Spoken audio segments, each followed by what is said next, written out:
Certified badass.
Maui.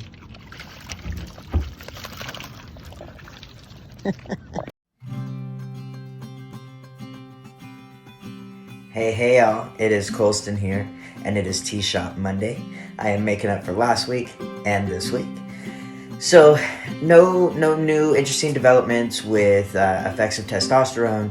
I think that my voice I'm able to maintain deeper more consistently, and body hair is still growing. Okay, so there is something new. So on my shoulders and the back of my neck, yeah, I keep noticing these long pieces of, I think it's like hair or something that's loose, and then now it's connected. So not really complaining. It's just something to get used to. But I'm excited about getting used to it. On a personal note, that has changed. I tend to tease a lot, well, just a lot in general, jokes and laughing. Honestly, I think there was a quote I learned as a kid: the day in which one has not laughed is surely the most wasted. It's kind of a motto I like to live by. When you're a part of a group that is often discriminated against, you tend to learn how to joke about stuff, at least outwardly. So I have a t-shirt that says, my mom hates my tattoos. and I just thought, it's a great conversation starter, it's hilarious, we can talk about tattoos, we can talk about moms, right? So I don't wear that to therapy, but I do have the shirt, I like to wear it out in public. So the interesting thing with my process on a personal note is I've oftentimes thought about how many, and really there's been a multitude of things in my 45 years where I have had the opportunity to absolutely disappoint my mom. So two things here. One, I was adopted as a kid, and so my adoptive mom is who I'm talking about when I say mom, because that's my mom. That's the mom who raised me. And my bio mom, which is part of the reason why I ended up in Reading in the first place in this small town, is I had met her, realized that there were some struggles, and at the time I was very young, and I thought, oh well, to the rescue, I'll help her out. Yeah, no. People have to want to change, and I learn that more and more every time I'm in a therapy session. I get the kind of confirmation, if you will, that when I'm working harder than my client or than my patient, I really need to take a double take, right, at what it is that I'm actually doing. The multitude of ways that I've had the opportunity to disappoint my mom, either of them. Although my bio mom, big into drugs, big into prostitution, not my thing. Not sure I ever, don't know that I would reach her level of disappointing her mom, but in ways that, based on how we're raised, with the values, ethics, morals, religion, foundational pieces, right, of childhood. And I've said this, I think I've said this before, that, we spend the first 18 or so years of our lives being conditioned to believe how the world is, right? What's safe, what's not safe, where we have an opinion and where we should not have an opinion. Those different things that get literally conditioned into our belief system. And sometimes we spend the rest of our adulthood trying to think about and reflect on those things and try to figure out, is that really what I think? Is that really what I believe? Or is this just my conditioning? And sometimes it's truly what I believe and it's truly what I think. And then there are other times where it has become more and more apparent as I've gotten older and as I have learned to live more genuinely and authentically that those aren't always my beliefs or my thoughts. One of the interesting ways I was able to disappoint my mom, I think, started when I was really, really young. And I was in gymnastics, and I'd been in gymnastics since I was 4 years old. And there was a group of scouts that were coming out. And the big talk, around the gymnasium was, oh, these are scouts for the Olympics, and they're checking out, young kids to see where they're at. And that was about the time that I was like, I want to play baseball with the boys. So when I was given the choice of, well, do you want to do gymnastics or do you want to do Little League baseball? Inside, I was just like, baseball. So the only thing I think I really had skill at with gymnastics was the uneven bars and the vault. So my body was not flexible enough, or I was not coordinated enough, or a combination of both. Floor exercises, every time I tried to do a back bend, landed right on my head. Anytime I was on the beam, it was just, the typical, gender-specific events, right? Even in gymnastics. And so I was all about the uneven bars and all about the vaults. But I remember being, touted as, the first female baseball player, or the only female baseball player in Little League baseball in SoCal where I grew up. And for me, once I was out on that field and I was dressed just like the boys, in fact, I played catcher, I played pitcher, I played first base. One year there was a coach that didn't know me very well, started me off in right field. That quickly changed. That was my game. That was my jam. So, as you get older and you're trying stupid stuff as a kid that you shouldn't be doing, but you're doing it anyway. And I was talking with a friend not too long ago about my next door neighbor growing up, Vicky. It was Victoria.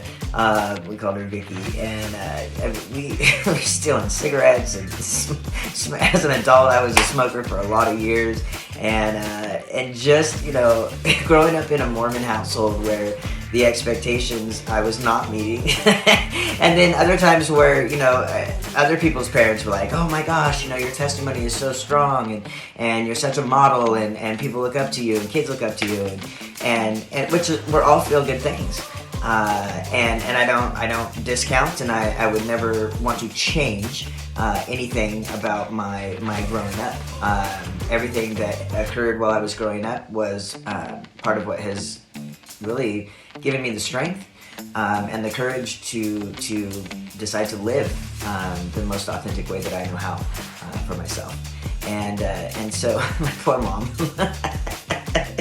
When I came out on Facebook back in June, I knew they would need time to process, both my mom and dad, and I didn't really want to have to hear what they had to say. I already knew what they would say. I grew up with them, right? So we know. And so what I failed to really think about or give enough credence to is my little sister. So I say my little sister because when I moved out, she was 12, and so often I still think of her as 12. And then I talk with her, and I'm reminded every time that she is so far past 12. She's married, she's got 3 kids, she's amazing, she's an amazing woman, and she's only like 5 years younger than me, so I may act 12 sometimes, but she is not 12. So, interesting thing, I've tried to just play things, as chill as possible, being accepting and respectful that everyone has a process and everyone has a reaction to my coming out as trans male, and then starting my own physical process of changes.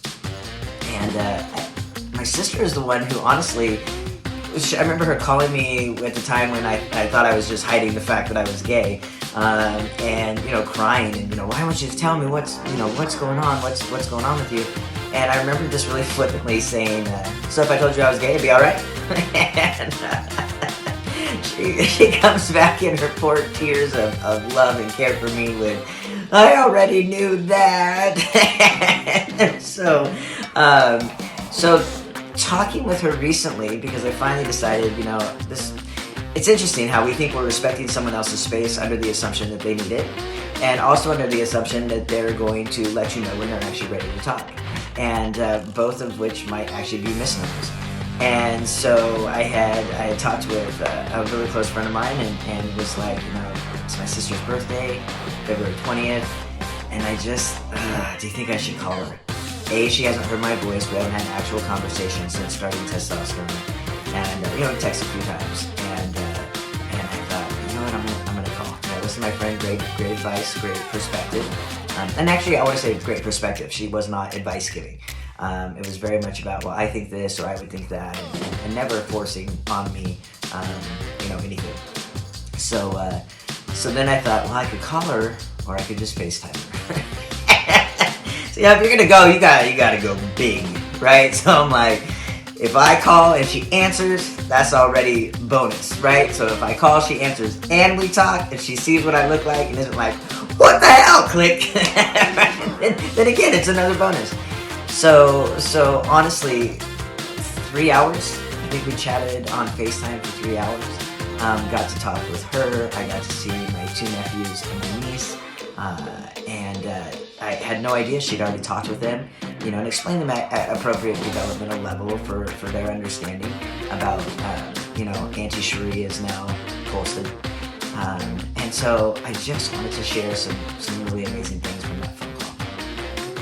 So my nephew, of my 3, my sister's 3 kids. So the middle one is autistic. And the cool thing is he has never pronounced it as autistic. it's always been, I have awesomeism, which trademark, copyrighted, whatever I got to do for that term, that is totally his term. And so he's K. And he was the first one to pop around the corner, who are you talking to, Mom? And so from his view, right? So he's looking in the camera, and I see him, and he looks at me, and he goes, I don't think I've met you yet. And I said, oh, okay. And he says, wait, you knew me when I was a baby. And that recognition, because that's so much deeper than the outside superficial recognition, especially from a kiddo who has, awesomeism.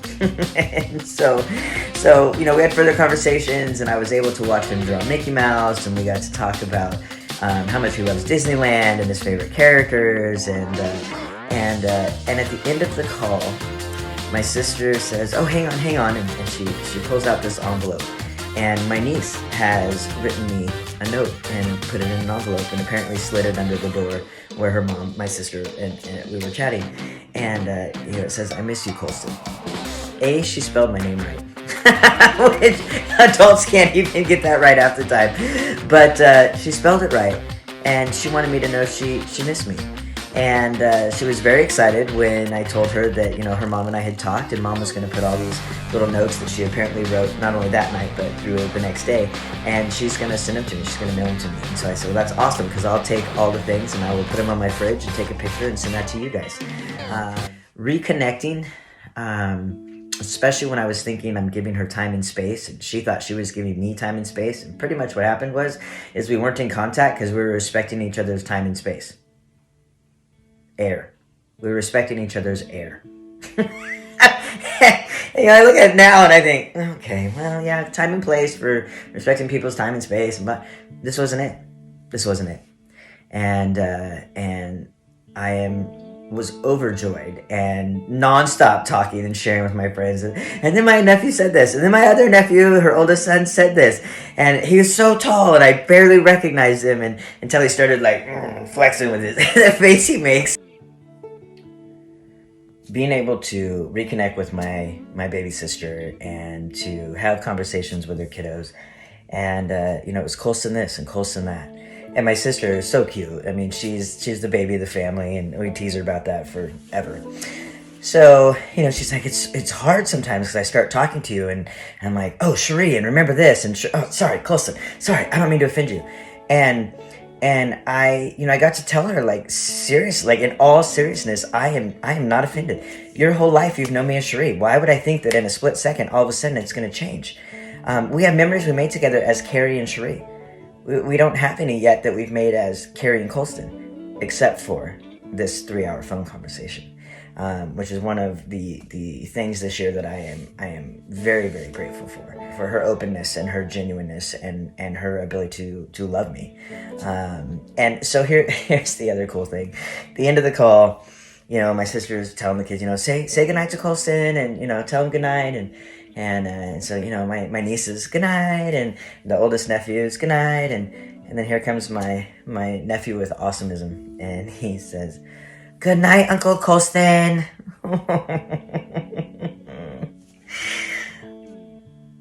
It's giving me chills just thinking about it now, but it gave me chills at the time, and my eyes just welled up and the tears just leaked down, and I was so accepted by my 10-year-old nephew, with awesomeism. I got to hear about how he wants to make a YouTube channel and he wants to start making merch, his words, and he wants to talk about his awesomeism. And cool thing was he went and grabbed. We were talking about Mickey Mouse, and I'd asked if he'd seen Steamboat Willie, and he's like, oh, I have the Lego for Steamboat Willie. And so he gets the phone and walks me to his bedroom, and he shows me the Lego set up on a shelf, and then he comes back a couple minutes later with the book on Steamboat Willie, and he says, and this guy, he has awesomeism like me. And he turns the book around, and sure enough, there's the creator, the engineer of Legos for this project named John Ho.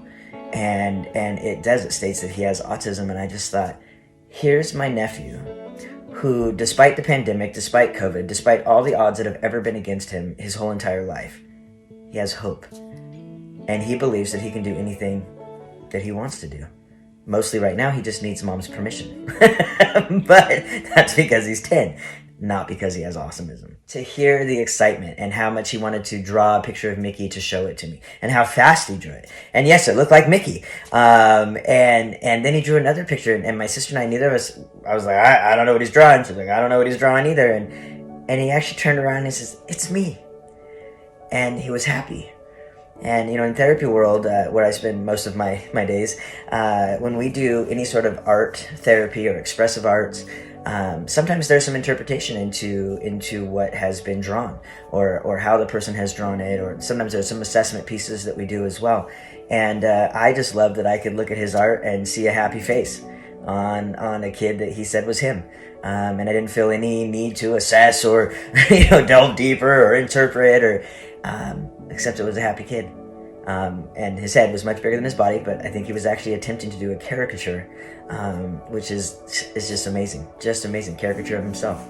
My caricatures are stick figures that look like perhaps I should never draw. So here's my nephew who's just living his best life. And it really just reiterated for me the importance of doing just that. No matter if we have been diagnosed with awesomeism, or we've been diagnosed with anything else, or if we're feeling depressed or we're feeling anxious, the importance of truly living our life every day. And you don't have to be some giant social activist, or the president of the US, or the ambassador of anything. We don't have to have some great grand title, except our name. And how we live is a testament to how great of a human we are. And I say great because that's open to lots of definitions, but also we get to define that definition.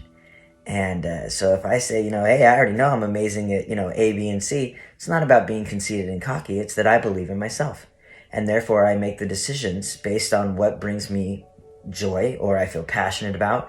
And I continue to do those things because I feel good when I do those things. And I feel good when I succeed at things. And, I had another chat with a friend about list making. And I said, you ever make a list, of all things you got to do, and the first thing on the list is make a list, and then by the time you're done making the list, you can cross the first one off. And I was so excited about it because I use that a lot, both at work and personal. And I got this look like, no, I don't need to do that, but you do. And I thought, we can be opposite when it comes to that first item that goes on our to-do list, and we're still great people. And we still feel the need to somehow organize our thoughts, in this case in a list, and in order to complete the actions that we want to complete, the things we want to follow through on. Sometimes it's hard to figure out what is it that I actually want, what is it that I actually need, who am as me, as my authentic self. Just because I present to the outward world in one way, what am I? How do I present to myself? And is it a presentation, or is it really me in my authenticity? And so that's an ongoing life experience, right? It's an ongoing life process. So I got a little bit on my soapbox this evening, but I'm not apologizing for that. I just apparently that's what needed to come out. It was not scripted today. That wasn't even what I planned on talking about tonight. I planned on sharing things like I'm now getting Sir at both windows of In-N-Out, and I guess to keep it light, right? But instead, I got to share about a very touching, deeply personal reconnection with my baby sister and her kiddos. And so now I just need to find out when and plan for when I get to go out and visit her and her family. Because it's been too long. I love you, Bear. So this is Colston signing off. Have a great week.